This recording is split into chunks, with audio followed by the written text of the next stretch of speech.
All right, so first things first. Okay, my mic is working. Excellent. All right, so actually, he just did this part, so we can skip it. Cool. All right, so two new things in this presentation. We're going to have two new attacks. One is a hostile portal attack, and you can use that to steal Active Directory credentials from WPA2 EAP networks without direct network access. And the second thing we're going to go over is the indirect wireless pivot, which you can use to bypass NAC mechanisms. So before we do any of this stuff, we need to talk about WPA2 EAP. Now, the cool thing about WPA2 EAP is that it's very vulnerable to rogue AP attacks. So in order to really talk about EAP, we need to talk about rogue APs. And rogue APs, they're pretty much the bread and butter of modern wireless pen tests. You can use them for stealthy man-in-the-middle attacks, stealing radius credentials, all kinds of really cool stuff. At their core, the way that they work, the most simple type of rogue AP attack is the evil twin attack. And that is, if you look at this diagram that we have here, pardon me, if you look at this diagram that we have here, we have like 4 laptops that are connected to this access point. And this access point, just to pick on DEF CON a bit, but we'll call this network DEF CON open. And this is an open network. So I guess the question is, if an attacker were to create another access point with this very, very same name, how would these devices know which one to connect to? And the truth is, it would really come down to who has a better signal to noise ratio and the better signal strength, among other things. So essentially what this allows you to do as an attacker, you can just create your own hotspot, mimicking the network that you're targeting, and this will force devices to connect to you. Now you have a man in the middle, and you can do all kinds of cool stuff with that. So this is not a new attack. I mean, these have been around for pretty much like the inception of Wi-Fi. So, we're talking 2002 is when the evil twin attack first started to kind of emerge. Fast forward a couple of years, we have Karma attacks, and that's a different attack by Dino Diazovi and Shane McCauley. That's if you use like a pineapple, that's pretty much what it's doing. Fast forward to 2008, and we have Free Radius WP by Josh Wright and Brad Antoniewicz. And this is actually where you start to see rogue AP attacks used as a method of stealing credentials from radius networks. And then back, fast forward a bit to 2014, by this point, Karma attacks have been significantly less effective. So, at this point, two really awesome researchers, Dom White and Ian DeVilliers, they actually figured out how to improve this and kind of, get back to square one and make this a really effective attack again. And finally, in 2017, very recently, we have the Lure 10 attack, which targets Wi-Fi sense, which is used by Windows. So, one thing that all these different, this evolution of rogue AP attacks have in common is the fact that the rogue AP attack kind of primarily falls into one of two roles: man-in-the-middle attacks for stealing credentials, and also breaching WPA2 networks to gain access to the wireless network. We're going to do something a little bit different in this talk today, and that's using rogue AP attacks as a means of lateral movement. All right, so now that we've gone over rogue AP attacks, so when we talk about WPA2 EAP or WPA Enterprise, we're usually talking about two implementations of this EAP. So we're talking about EAP PEEP and EAP TTLS. Anyone here familiar with EAP at all? All right, some. Okay, cool. So just a brief overview of how this works. What we see here is a diagram, and this thing, this client over on the left side, this is your client device, also known as the supplicant if you want to be technical. That's like your laptop, your cell phone, whatever. And this over here is the authentication server. Now the authentication server, when the client wants to connect to the network, the client's going to send an authentication request to the authentication server. And the authentication server is going to respond with an X509 certificate. And once this happens, we at this point completes, provided by the way that the client accepts the certificate. At this point, we complete the outer authentication and we move on to the inner authentication. The outer authentication can only proceed once the client has established that it can trust the server. So we finish the outer authentication, and then the secure tunnel is established between the client and the authentication server. We move to the inner authentication at this point, which is where you actually enter in your username and password, and all this happens through the secure tunnel. Now, the reason, by the way, why we need the secure tunnel is the fact that, so EAP, right? We're talking about EAP as an authentication mechanism. Basically, what that authentication mechanism is providing you access to is access to this Wi-Fi network, Wi-Fi network's WPA capabilities. Until you finish this authentication mechanism, this is entirely happening over open Wi-Fi because you can't get that encryption until you finish authenticating. So without the secure tunnel, you could actually sniff this entire process offline and you'd have problems. In fact, legacy implementations of EAP were very susceptible to this. EAP MD5 is one that comes to mind. So, when I mentioned there are actually two components here, that's actually a bit of a, oversimplification. We actually have three components in total. The supplicant or wireless client, which we were talking about earlier, that's communicating with the authentication server. Well, your wireless client is actually communicating over layer 2. So in order to make this work, we actually need something that's able to speak layer 7, which is what your radius server speaks. So that's why you need the access point in the middle, which is technically known as the authenticator, but we can just call it the AP. And that just kind of sits in the middle of this whole transaction and acts as a mediator between these two parties. So, our complete diagram actually would look like this. It's very similar to what we had before. You see the authentication request, the X59 certificates returned as a response. The client then trusts it or does not trust it. But the key difference here is that we have the authenticator operating as an intermediary between the client and the server. So we mentioned that open networks are susceptible to evil twin attacks, where these attacks where you can actually force devices to connect to a rogue access point and attack them in that way. Well, and we also mentioned that EAP, until the CAP process completes, this entire network is going to be operating over open Wi-Fi. So it follows then that this entire process should be attackable using rogue AP attacks. And actually, that is traditionally how you would gain access to WPA2 enterprise network. It's essentially you create your own, your own wireless access point with its own authentication server running in the background, spoof the target network, and force the client device to connect to you. At this point, you present the client device with an X59 certificate. If the client accepts the certificate, a secure tunnel is established with you. And at this point, the client authenticates with you, and you're able to essentially get a MS-ChatV2 challenge and response, which can be cracked, and that gives you radius credentials. This attack was first talked about by Brandon Tonywitz in 2008. And essentially, it's been around for a really long time and hasn't really fully been addressed yet. So we mentioned MS-ChatV2 as the inner authentication mechanism that's used, to once we finish the outer authentication, the thing that happens to the secure tunnel. The inner authentication mechanism used by EAP PEEP and EAP TTLS is called MS-ChatV2. And MS-ChatV2, there are a couple ways that we can crack those MS-ChatV2 challenge responses that we captured. The first one is a straight dictionary attack, so you just sequentially iterate over passwords. Anyone kind of see why that might take a long time? Yeah.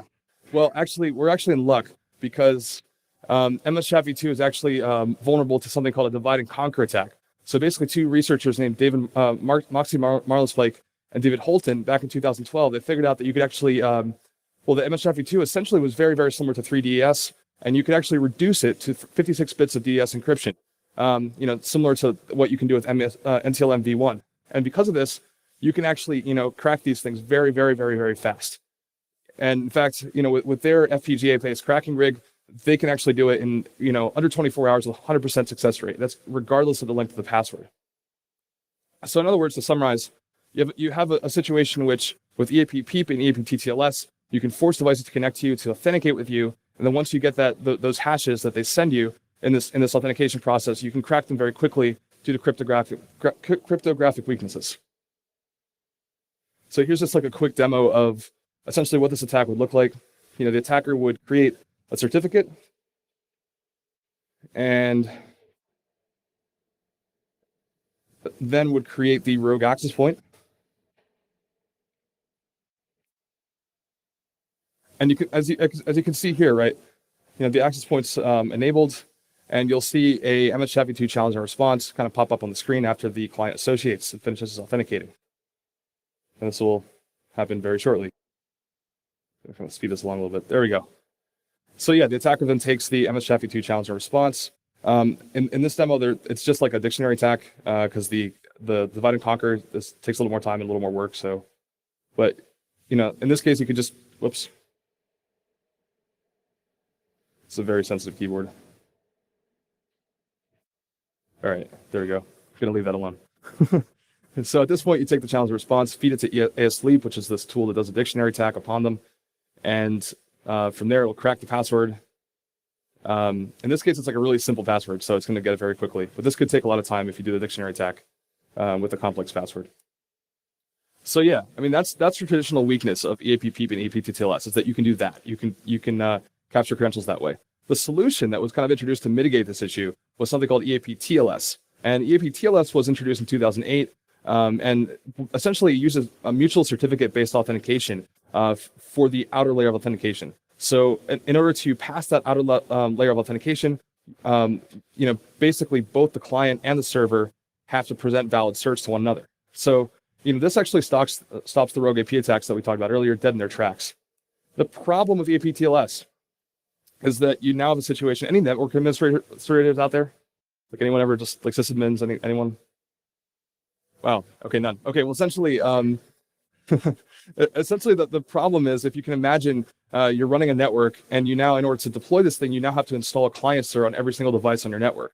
That can be kind of painful and time consuming. And if you have like a really large, enterprise network, it can also cost a lot of money if it's not something that, you're already equipped to do. So essentially, as a network administrator, you kind of, end up with this classic security versus convenience scenario, where you kind of have authentication mechanisms that you can choose, but they have like known weaknesses, but they're still pretty easy to use. Or you have a very, very secure, but also very impractical method of authenticating the network. So, essentially this creates a market gap. And this market gap can be, is for products that can essentially compensate for the security issues found in EAP-PEEP and EAP-TTLS, but are also easy to use. So, I mean, the current trend in this regard is to focus on breach containment rather than breach prevention. So in other words, you acknowledge the risks associated with using these implementations of EAP and say, you know what, it's too expensive to deploy EAP-TLS. Instead, we're going to focus on making sure that once an attacker gets on the network, that they can't do any damage. So you focus on breach containment. And what we're going to try to answer today is whether this actually works. I'm just going to flip through this cartoon here before we continue. I can't draw, as you can see. All right, so yeah, so I mean, the most common way of approaching the problem of breach containment is to use a NAC. And that's reasonable, right? Because a NAC mechanism or a NAC appliance, in case you don't know what it is, it's a device that essentially is able to distinguish between authorized and unauthorized network endpoints. So in other words, you connect a new device to the network, and the NAC is going to do some kind of magic. We'll go more into that later. And by doing this, it's able to identify whether the new network is authorized or unauthorized to be there. And if it's unauthorized, it's going to put it in a quarantine VLAN where it can't really do anything, or it's going to block the port entirely. You can't really kick the device off the network because the device obviously can get back on the network in the first place. This is why we're using a NAC. But anyways, traditionally we have two varieties of NAC. We have agent-based NACs and agentless NACs. And agent-based NACs, I mean, essentially the way they work is you have a software component that's installed on every single authorized network on the endpoint on the network.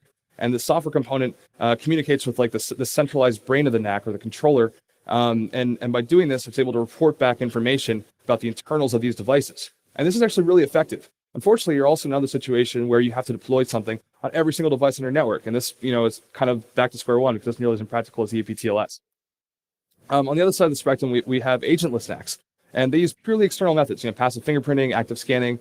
And they're actually, a lot easier to deploy for this method for these reasons, because they actually don't require you to install something on every network endpoint.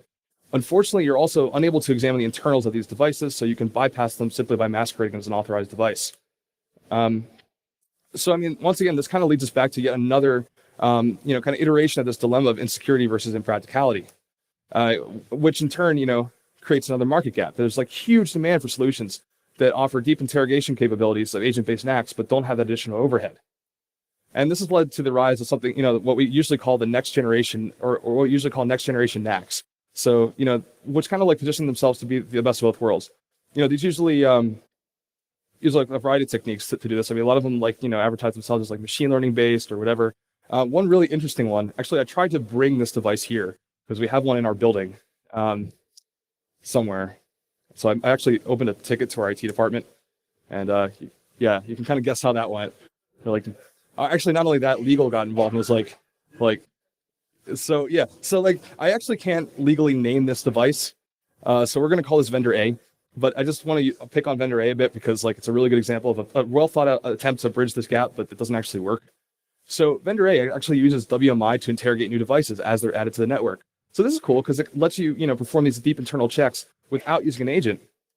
And the way that this works is that, it essentially authenticates with new network endpoints over SMB using a single administrative service account. And the service account, naturally has to have remote login privileges in order to do this. It has to have pretty deep administrative privileges, DA, in order to be able to perform these internal checks. And this is cool because it lets it perform these deep interrogations. You don't need an agent. It's wonderful, except it also creates a single point of failure. You now have this device that, has God mode privileges that as soon as you put a new endpoint on the network, it tries to authenticate with it, over NTLM, which you can relay to other things. So naturally, if you don't set up your network with SMB signing, you can just start, and there's things there, you can just kind of add new endpoints to the network and then relay these authentication attacks or attempts to basically anything you want. Unless you enable SMB signing, which I guess that kind of stops your interaction from doing that. But you still have these really, really powerful hashes being sent to any new device that is added to the network. So that kind of sucks. I mentioned SMB signing. Basically, that's the process of signing packets to confirm they're authentic. But yeah, no, interesting thing about this vendor is that they actually, they do offer, if you kind of probe them about this, they do actually offer a piece of software that you can install on all your network endpoints to kind of prevent this kind of problem from occurring. But when you think about doing that, it sounds like they're talking about like an agent all over again. And considering the chief selling point here is that no agent is required, kind of back to square one again. So the reason why I bring this up is it just kind of illustrates the point that there really is no magic bullet here. Security with convenient, it really is a paradox. And it ultimately comes down, you have to have an honest business decision about how much of either one you want in any given situation. All right, now that we've talked about NACs, another cool thing we need to talk about in order to go back to what we were originally going for, which is whether this containment thing works. Let's talk about client isolation on a wireless network.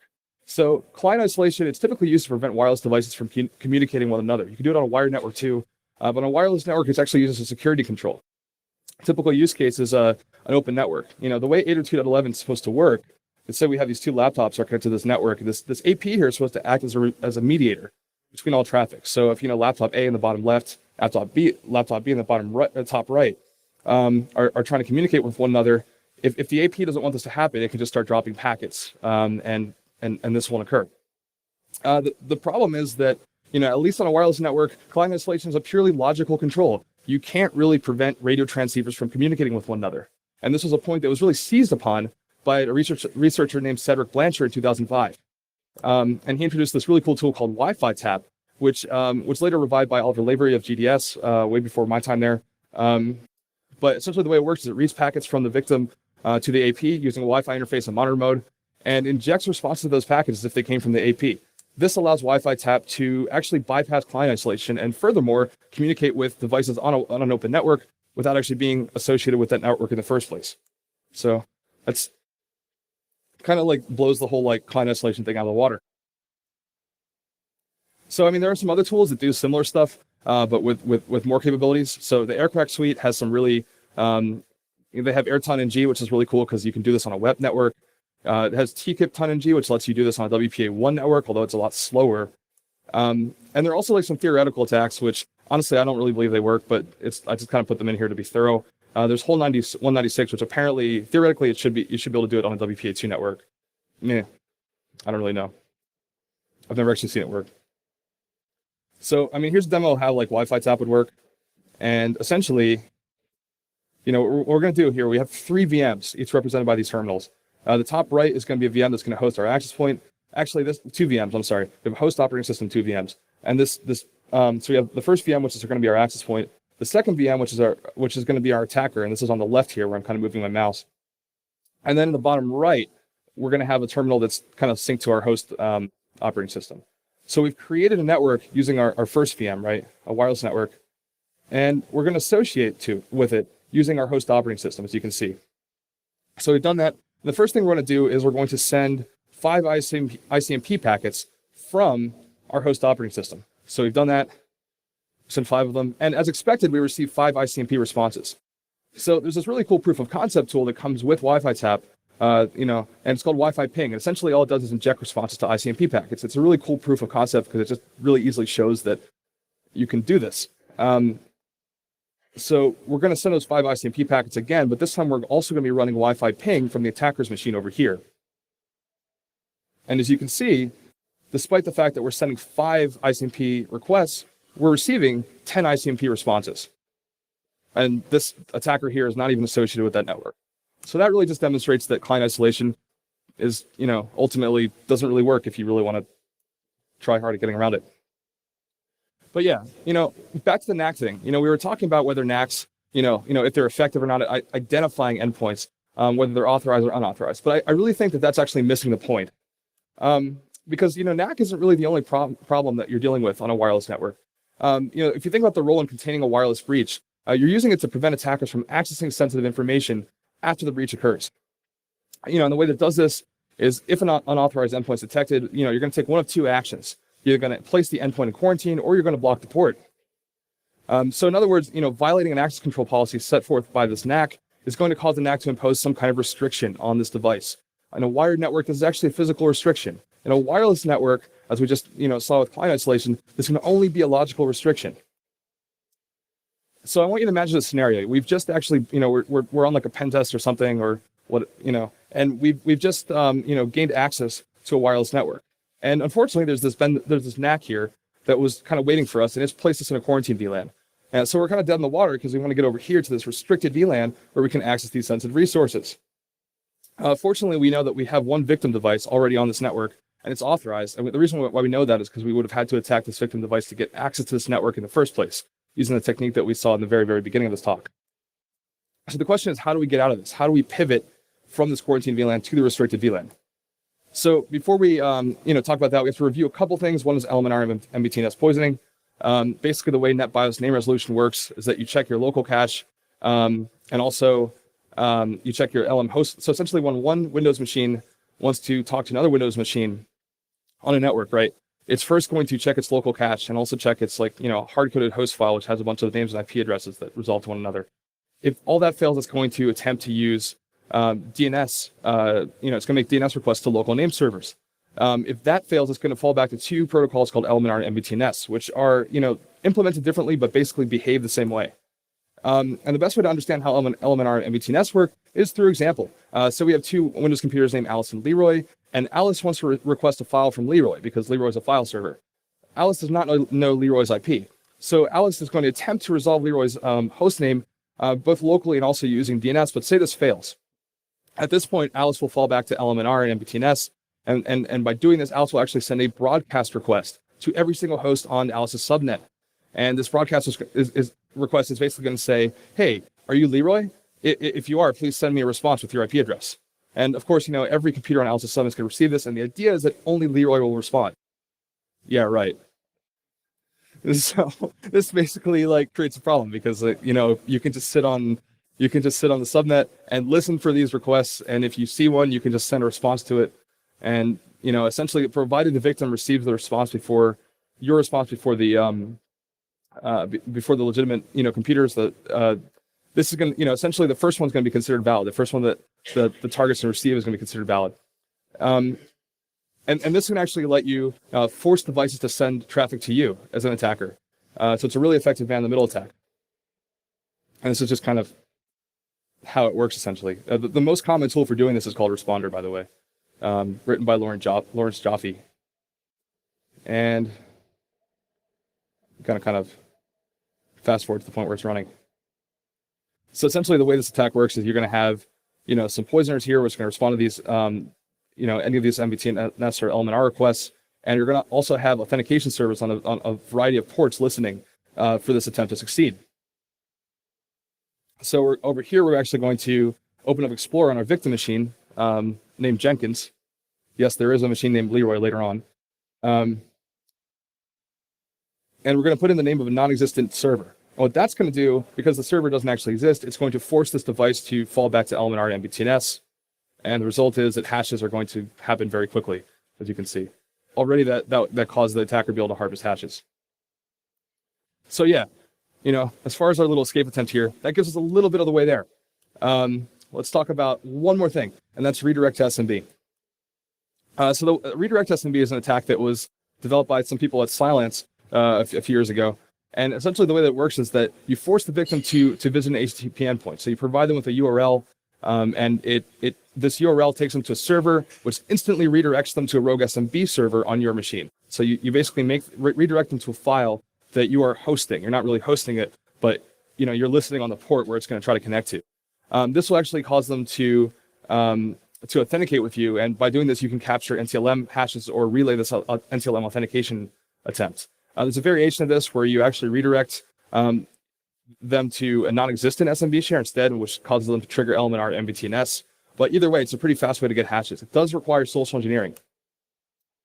So this is the part of the presentation where we actually got to do new stuff. Everyone cheer. Yeah.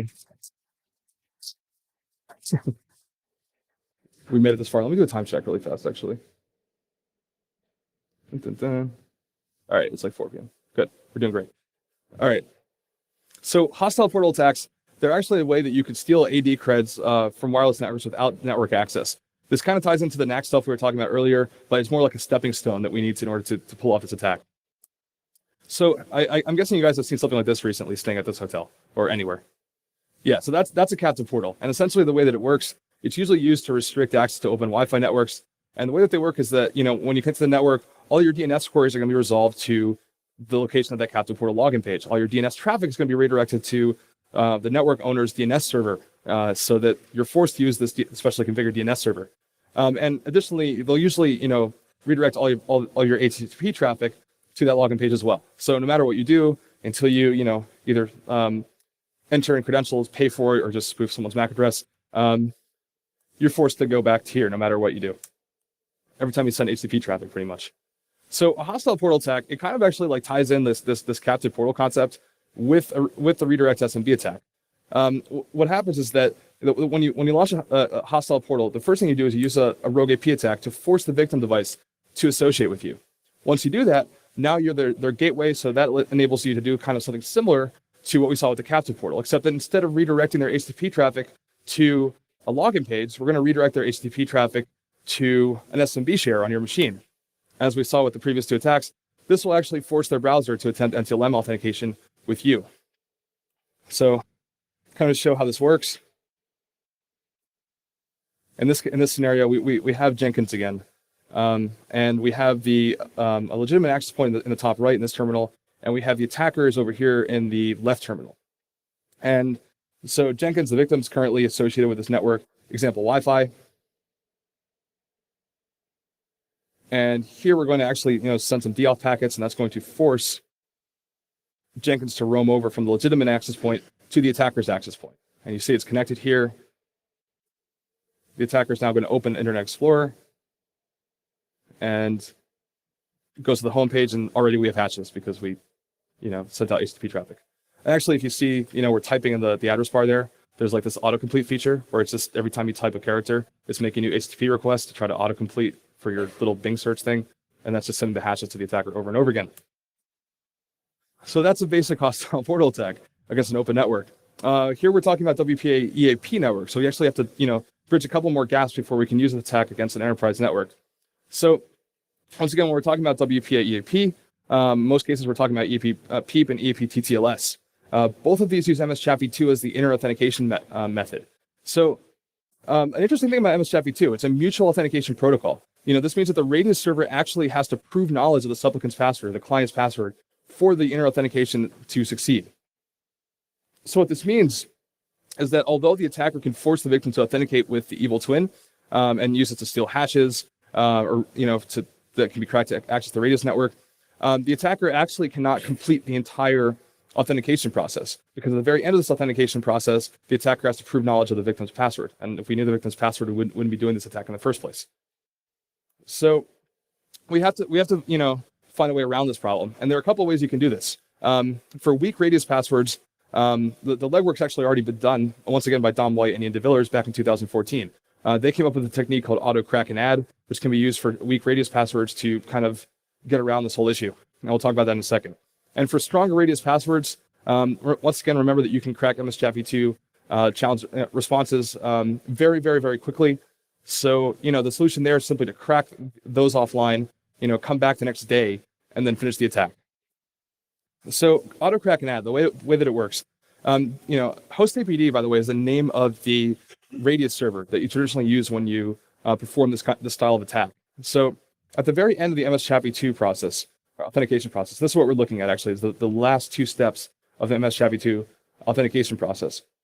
This victim device is going to send a challenge response to the Radius server, or host APD in this case. Now, host APD at this point is going to attempt to load the user's password from this very special text file that stores the stuff in plain text. Yeah, I know, it's silly. But yeah, it's going to attempt to load the user's password from the EAP user file. And, using that password that's loaded from the EAP user file, it's then going to construct this authentication response, which is used to prove knowledge of the victim's password to the victim. At this point, it sends that to the victim with the authentication success message, and the entire thing succeeds. The problem is that, as we mentioned, this spot here where I'm kind of waving my mouse, that's actually where this process is going to break down if you don't already know the victim's password, right? Because they've sent us the challenge response, but we don't have their password or NT password hash, which is password equivalent, in the EAP user file. So this is going to fail right there. So auto crack and add, it's actually a really, really cool technique. And the way that it works is that instead of immediately loading or attempting to load the password from the EAP user file, you take that challenge response and then shoot it off. You basically make an API call to a remote cracking rig that's equipped to crack these things very, very quickly. So you send this challenge and response off to a cracking rig. Kind of looks like a Tulu here in the top right, if you can notice. And then essentially, once you crack that, you receive the API response from the cracking rig, and then you just append the cracked password or password hash to the end of the EAP user file. At this point, HostTPD, which is patched to do this, by the way, loads this password or password hash from the EAP user file as if nothing happened, uses that to construct the authentication response, and from there, this whole process succeeds. So that's auto crack and add. The second option, as we talked about, is to simply crack the credentials offline and finish the attack later. And once again, with the proper FPGA-based hardware, I can't talk today, or even just like sufficiently powerful cracking rig, you're going to get really, really good results, usually within 24 hours. So here's the same attack that we saw earlier. This time we're leveraging this attack against a WPA2 EAP PEEP network, right? We're using, it's no longer an open network, and we're using the auto crack and add technique. And as you see here, this time it's not an open network. The user is going to receive a certificate warning. This is not very descriptive, by the way. It just says, are you expecting this network to be here? Well, considering you just connected to this network a few minutes ago, probably. But yeah, as you can see, it still succeeds. And we have the NTLM-v2 hash that we were able to capture using the hostile portal attack. So what does this attack get you? It gets you lots and lots of NTLM hashes. The results you get are actually very, very similar to Elementor MBTNS poisoning, but there are a few key advantages here. And the most glaring one is that you don't need direct network access, which makes it stealthier. You also are not limited to a local subnet. You get everything that's connected to the wireless network. It's also not a passive attack. You're not waiting for Elementor MBTNS requests or similar to show up on the network. You're forcing this to happen. So back to our little scenario we were talking about. We can actually build off this to do the second new thing that we're going to introduce today, and that's the indirect wireless pivot. So you can use this to bypass port-based access control mechanisms on these networks that we pretty much spent the first part of this talk talking about. So here's our scenario again. Once again, we are on this quarantine VLAN, and we want to get over to this restricted VLAN. So let's assume, by the way, we already have the victim's password hash, and we know this. 10 minutes? We're good. Awesome. Okay, so let's assume, by the way, that we already have this victim's password hash. And the reason why we know this is because we would have had to capture this to get on this network in the first place. So, assuming we have two wireless interfaces, and the first wireless interface is the one with the IP address on this quarantine VLAN, we can use the second wireless interface to use a rogue AP attack to force this victim to connect to our second wireless interface. At this point, we perform the hostile portal attack, once again using this second wireless interface, and use this to capture NTLM hashes from the victim. At this point, we crack the hashes offline. We might have to come back and pick up the attack where we left off. But at this point, we essentially kill our rogue access point, and this allows the victim to reassociate with the target network. So, at this point, this still is an authorized device. So, at this point, the device will get moved back over to the restricted VLAN, which is where we want to go. And at this point, we wait for the reverse shell, and we've successfully bypassed the NAC. A better way of doing this is to use an SMB relay attack. Say that we have two victims, with an account that can access both. Do the same thing, force them to connect to your second wireless device, perform the SMB relay attack from one to the other, and then once again kill your rogue AP and allow them to reassociate with the target network. Now you just wait for the reverse shell, and you bypass the NAC once again. So a quick demo of this happening.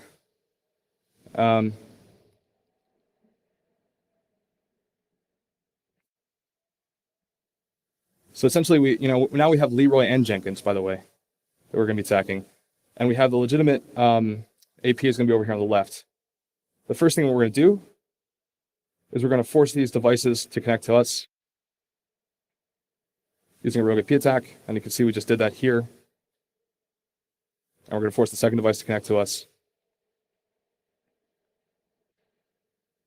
And then essentially, we're going to start this SMB relay server. We're going to use IMPacket for that, and we're going to do all of our agent handling using Empire. So the first thing we're going to do is we're actually going to grab the IP address of the victim device that we're going to try to pivot into. We're going to feed that to our SMB relay server. We are then going to generate some HTTP traffic on one of our victim devices, and you can see this activity here. That's the SMB relay attack actually happening. This will give us an agent on this device, and we're going to, at this point, fast forward a little bit. The way we're going to do this is we're actually going to use a persistence module that places a scheduled task on this system, and the scheduled task is going to launch a reverse shell. And this reverse shell is going to execute, once the devices are connected back to the target network, and it's going to give us that access. So something really interesting happened when I actually reported this, which was that, I actually forgot to attach the virtual USB interface in VMware. So I was like, oh, well, this sucks because I'm going to have to re-record it. But then something really interesting happened, and actually this is kind of why I kept this little thing in here. Essentially, I had placed 120 retries that happened over a 45-second period on this reverse shell. So in other words, when I reconnected the wireless interface and then went to kind of like clear the screens and restart this attack and just kind of pick up where I left off, I magically received, should see it pop up in a second, the reverse shell that I was originally looking for. And I thought that was kind of cool, so I left it in there because it proves a really good point about like really persistent implants, is the fact that you can actually design something that will just doggedly try to like connect back to you, despite the fact that if it can't do so immediately. So that's the indirect wireless pivot. The equivalent technique on a wired network would be literally like unplugging an authorized device from the wall, connecting to a hostile network on which you can attack it. The reason why this works is that port-based. Yeah, I love that movie. So the reason why this attack works is that port-based access controls, they rely on the assumption that the physical layer can be trusted. In a wireless network, WPA2 EAP is the means through which the integrity of the physical layer is protected. When a weak form of WPA2 EAP is used, this means the attacker can actually freely control the physical layer, and by doing this actually renders port-based NAC mechanisms useless. What this demonstrates is that port-based NAC mechanisms, they don't effectively mitigate the risk presented by weak WPA2 EAP implementations. And furthermore, it also demonstrates that adding port-based NAC mechanisms to wireless networks, that does not make the use of EAP TTLS or EAP PEEP any less inappropriate if the network in question is used to grant access to sensitive information. So, before we wrap this up, I'm going to make one last kind of case for using EAP TLS. It's really not as bad as it used to be. You can actually leverage group policy quite extensively to configure 802.1x clients. Your best options really to use a private CA to leverage AD as much as possible to deploy EAP TLS. And you can even distribute the server to clients. If you're like in a BYOD situation, you can use a really streamlined BYOD onboarding solution or an MDM to distribute the certs that way. And actually, you can even use Let's Encrypt, although like even on Let's Encrypt's website, they're like, this is probably not the best way to do this. But I mean, that is an option as well. So just some closing thoughts. Just because wireless and wired networks operate in the same way at the logical level, it's important to remember that they don't necessarily operate the same way at the physical level. So that's something to keep in mind when designing security controls for wireless networks. And also as a community, we really should question whether it's truly a sound business decision to neglect EAP TLS in favor of a more reactive approach that forces on access control and threat containment. And finally, if there's one thing to take away from this talk, it's that the needs for security and convenience are really often at odds with one another. So it's really important to maintain a healthy skepticism towards solutions that really promise to be both of those. Thank you.